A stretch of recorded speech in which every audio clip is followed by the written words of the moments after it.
అక్కడ బాలికల పాఠశాల మీద అటాక్స్ జరిగాయి, చిన్నపిల్లల్ని ఆడవాళ్ళని కూడా చంపేసింది, అమెరికా అటాక్స్ చేసింది అనే దాని మీద అమెరికా వాళ్ళు కూడా ట్రంప్ చర్యలకి వ్యతిరేకంగా స్పందిస్తున్నారు అని నినదించిన ఏడుపులు పెడబొబ్బులతో వచ్చిన వీడియోలు ఏవైతున్నాయో అవి కూడా ఫ్యాక్ట్ చెక్ తేల్చేసింది, అది బక్వాస్ అని కూడా చెప్పేసింది. ఎందుకంటే ఇక్కడ వాళ్ళకి కావాల్సింది 20 కోట్లకు పైగా వ్యూస్.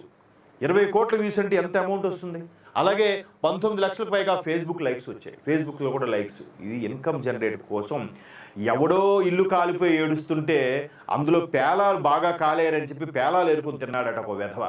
సో ఇక్కడ కూడా సేమ్ ఇల్లు కాలిపోయి ఒకడు ఏడుస్తుంటే పేలాలు ఏరుకొని తిన్నవాడు అంత చందంగా చాలామంది సోషల్ మీడియా వేదికపై హల్చల్ చేస్తూ తద్వారా అమౌంట్ను సంపాదిస్తున్నారు.